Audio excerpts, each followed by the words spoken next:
I turned my $500 Chinese buggy into a full-blown mini trophy truck with the Hayabusa power plant, and today I'm putting it to the test from rocks to jumps to straight up abuse.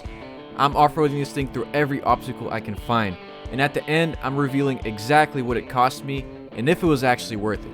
Spoiler alert, it was way more than I thought. So let's get right into it.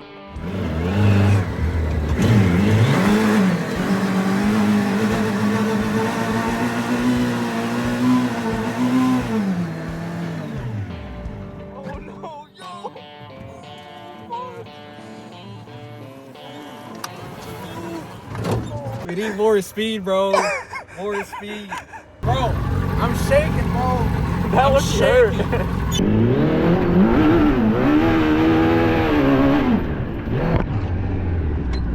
What? Very first expense was the Chinese buggy, which was the starting point of this entire build. I paid $500 for it. It was a yellow, crappy buggy with no potential. The first iteration of this build was a snowmobile engine and 4x4, but I did not like that at all, so I redid everything, and now we're here with the Hayabusa powered mini trophy truck.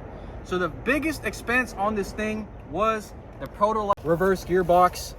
That thing retails for, nah, don't show the pattern. The wiring, bro. Don't show the wiring. So that thing retails for $2,750. But I did get a little deal on it, and if you're looking at purchasing the whole cradle with the rear suspension retails for $4,500. But you get a tried and true rear suspension system with like up to 18 inches of travel, or 24, and it's tested, built in CAD. Amazing cradle, and this thing beats electric reverse by a long shot. You definitely need a reverse gearbox if you're planning on doing some serious off-roading. There are some different alternatives like Quaife and from Tom Pro Designs on eBay, but so far this is the best one with straight cut gears. The next biggest expense on this build was the Hayabusa engine. I bought that thing for $2,000 from Atlanta. The hood ended up probably putting $250 in mods and accessories into it, and we have a pretty solid platform.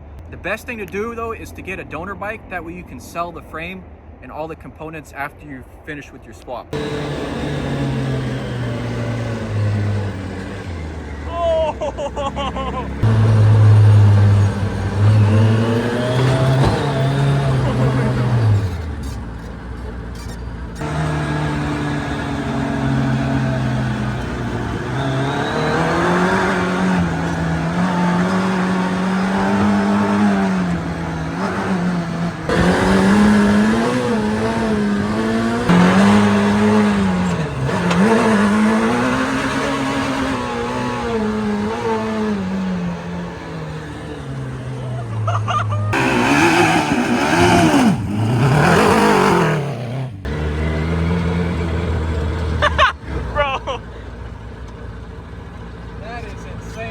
I don't think we're making that one.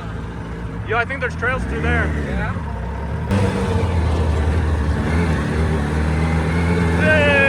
Hey, bro. Oh.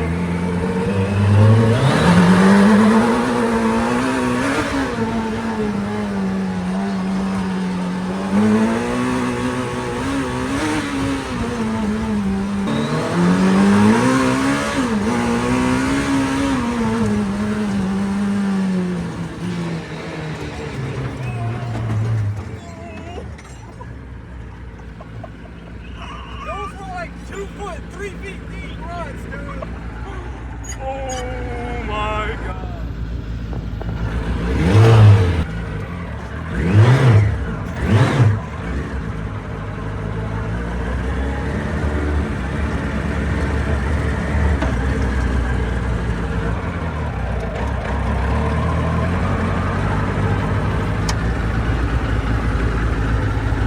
Do not go down that. Do not go down that. The next most expensive thing on this build was the shocks, totaling at $1,083.75. These are FOA budget coilovers, 6 inches of travel. Now in hindsight, shocks is not somewhere you want to cheap out on at all. Actually bought these shocks in 2019 for the crosskart, so the valving is way off. If you want to build something off-road performance, don't cheap out on shocks. Number one most important expense is the shocks. The next biggest expense is the tires. I'm running Rocky Mountain ATV Tux Terabyte tires, 5 of them, totaling $999. And then the wheels, huge shout out to Rock Tricks for those.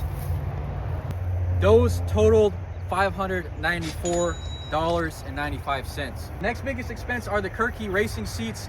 I love them.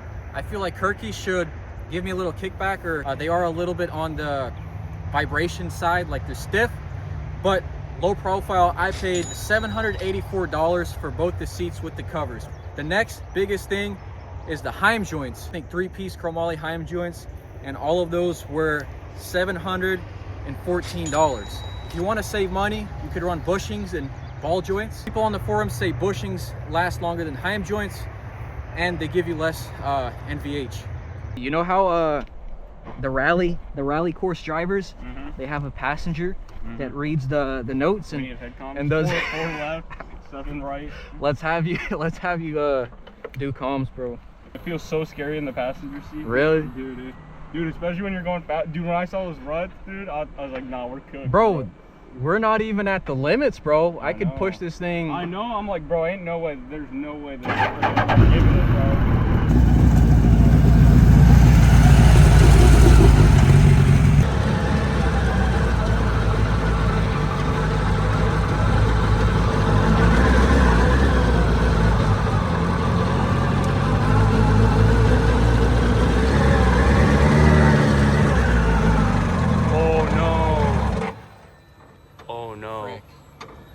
Oh no, boys.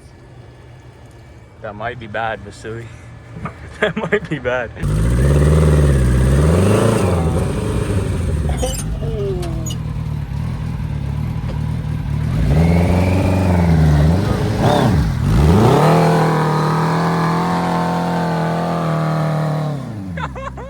Yeah, you are so covered in mud, dude. Look at this guy. Hold up. Hey. Shout out Rocky Mountain ATV. These are amazing tires. You don't even need 4x4. Look at this. Bro, your whole arm.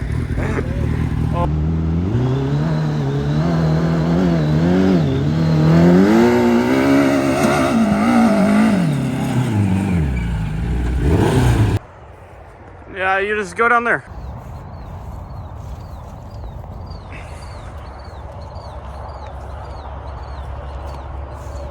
So exactly 1 year ago, I came to these trails on my 700cc Chinese buggy, and I said this.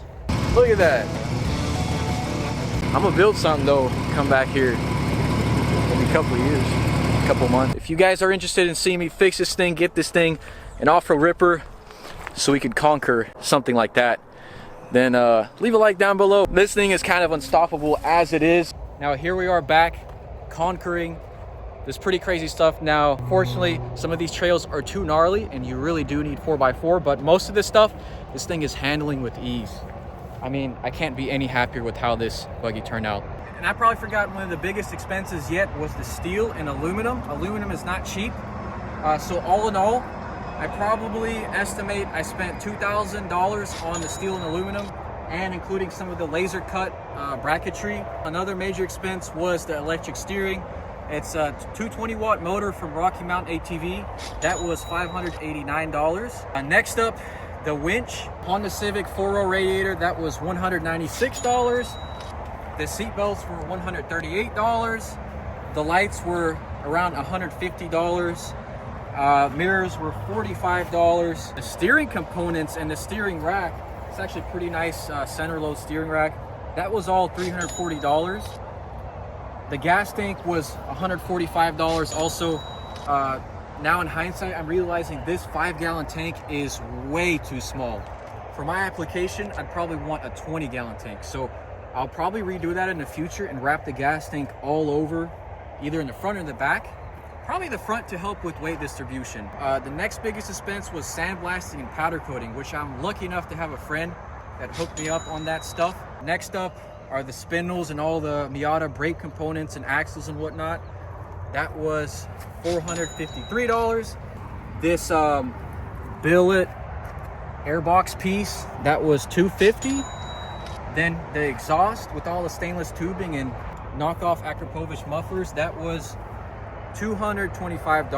everything else, all the miscellaneous stuff, hardware, body work, $200. And that's not including a penny of my labor. I'd say conservatively $30K in labor. I mean, I spent a year working on this thing, so that's that. So all in all, retail, just retail parts only, we're looking at $14,743.46. Now, because I do YouTube and I have sponsorships, I was able to get basically 20% off on some of the major stuff.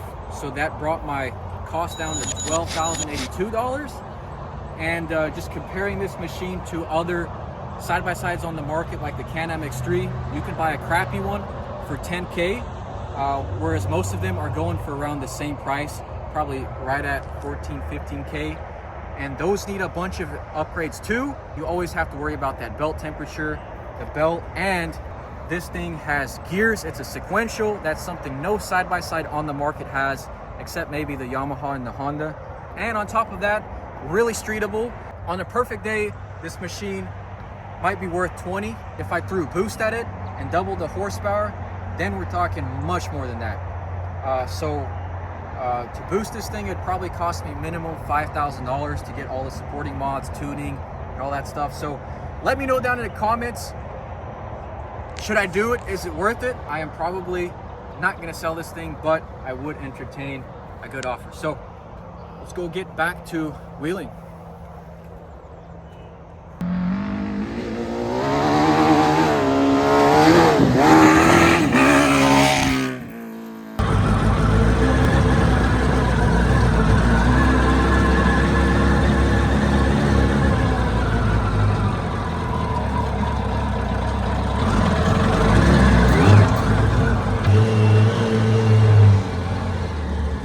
I feel like you should have went that way. No, I've been here.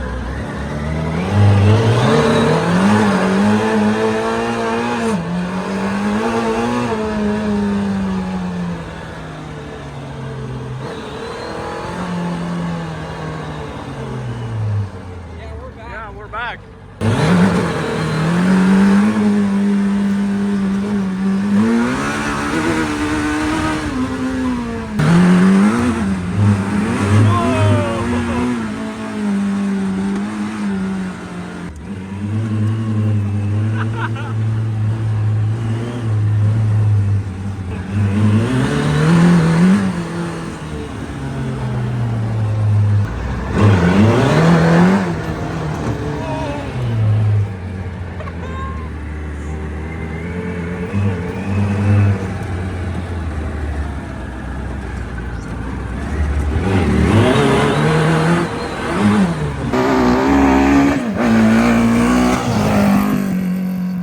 Got freaking ticks and bugs and spiders.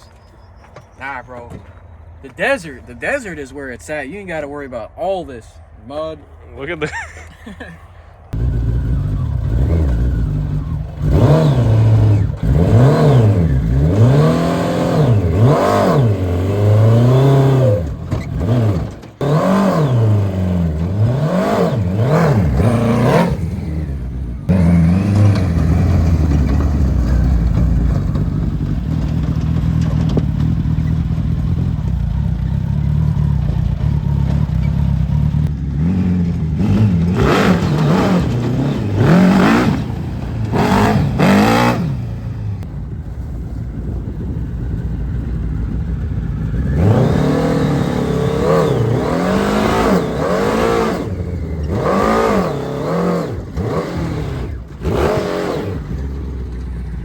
Hey, Jeep-hoo? Jeep-hoo? Jeep-hoo? Yo, it was pretty smooth. Yeah. Dude, especially on that part. Stalling. Yeah, and spinning on the one rock. Bro, there's that random dude and the lady in the truck, they were watching, bro. They're probably so confused. I don't think it even bottomed out, did it? The one, when you come through the whoops, it kind of like brought up, but not other than that. I really need a better suspension system. Like, instead of a 6-inch travel shock, I need a 12-inch or like probably like an 8-inch, so I could lift this thing up higher and get more ground clearance is what I'm thinking. If you are a shock company and you want to sponsor me, please hit me up really would go a long way. I need a shock sponsor. I think that went pretty well, dude. Yeah? Hey. Have fun? Yeah. Why do you record me? We're shooting a YouTube video. Okay, I want to Oh, sorry. Where do you guys head to?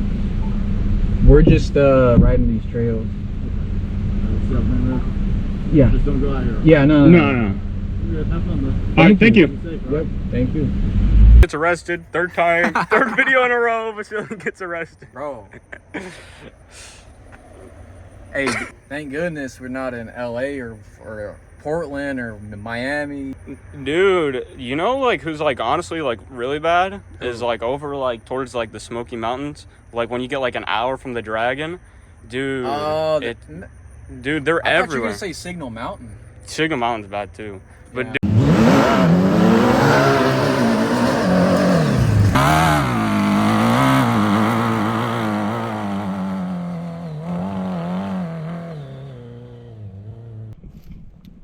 Poor ECU, man, just dangling out here.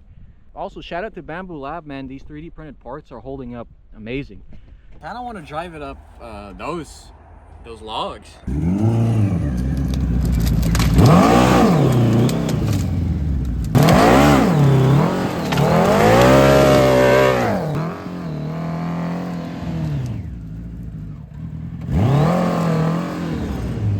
Bro, did I just damage my bodywork? nah, dude. No. Nah. That was this was Chef Chicago. Shout out Chef Chicago for the body. Chef Chook Enterprises, bro. Hey, it's a real work unit now. Yo, I'm like, I didn't think. Dude, it did better than I thought it was going to. Yeah. And knock on wood, nothing broke. That's gonna be a wrap for this video. Thank you guys for watching. Leave a like if you enjoyed and you want more off-roading content. But I do gotta give a huge thanks to my sponsors, HDP Welders. I built this thing with their welders. This whole chassis, Rock Tricks for the wheels, and Rocky Mountain ATV for the tires and the electric steering. Pretty happy with the way this thing turned out, man. And I think the next stop is gonna be probably the dunes. The dunes or Boost. But I think honestly this might be one of the last videos of this build, unless I turbo it. So yeah, guys, thank you for watching. Thank you for the support. With that being said, I'll catch you next episode. Stay tuned. Peace and God bless. So Himiway sent me their A7 electric bike, and I figured what better way to feature on a channel than to surprise my sister with it. She's been doing a great job recording. Bike was honestly pretty easy to assemble. I had it assembled in less than 30 minutes. Alright, so this is the Himiway A7 electric bike. They sent me this thing for review. So right off the bat, it's got like 5 different modes: Eco, Tour, Sport, and Turbo. And you already know that's my favorite mode. Suspension is pretty plush. It gives for a smooth and comfortable ride in the city, although I would not take this thing off-road. We have a couple different settings, and we can even adjust the preload or lock it out. Top speed capped at 20 miles per hour. It's definitely not the fastest electric bike out there, but it'll do. The weight capacity on this is 300 pounds, and it has a long-lasting battery with up to like 80 miles of range. It's super easy to ride, and even a toddler could ride it. What are your thoughts on it, Katrina? I like it. That's it? Yeah. Do a flip. Oh shoot, she getting crazy. How do you like it compared to your old electric bike? I definitely like how there's a lot of features you can choose from, and how you don't have to always pedal and you could just press the gas. One thing I noticed is that there is no security key, so anyone could steal this thing. Make sure you lock this thing up when you're out in the public. Besides that and the inclines, it's a pretty smooth little bike. Are you ready? We're gonna go ahead and race. 3, 2, 1. Nah, you jumped. You jumped. You jumped. Nah, you can't pedal. You can't pedal. Yeah, but when it comes to straight line speed, see, she's pedaling and I'm not. Has a storage rack here. It has speeds, disc brakes in the front and back. Now look, it's not really designed for off-roading, more so designed for city commuting, but oh no, we almost got stuck there. What is this? We're like in the middle of nowhere. I bet you this is the first electric bike that's ever been on this bridge. I'll have a link down in the description if you want to check this thing out. Huge thanks to Himiway for sending me this thing for review. If you have kids or if you're just trying to chill out, if you're not as crazy as I am, definitely check it out. I'd personally prefer a Gixxer engine on my bicycles, but that's just me.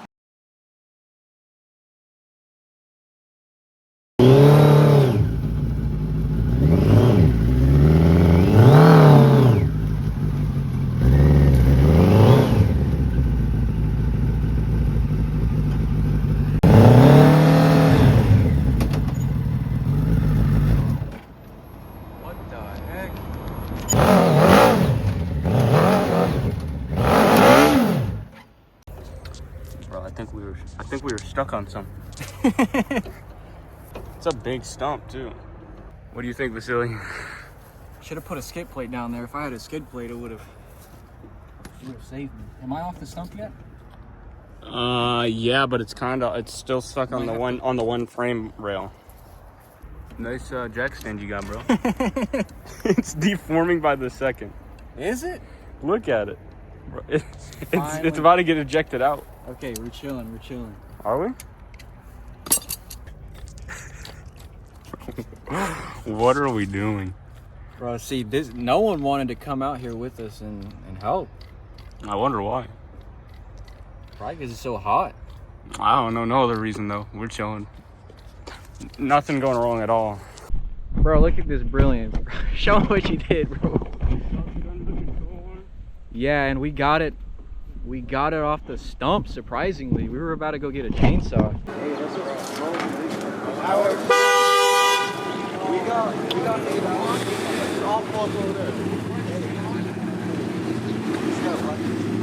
Bro, what's she geeking for? What are they geeking for, bro? Oh, I don't know. There's not like there's a random buggy, bro.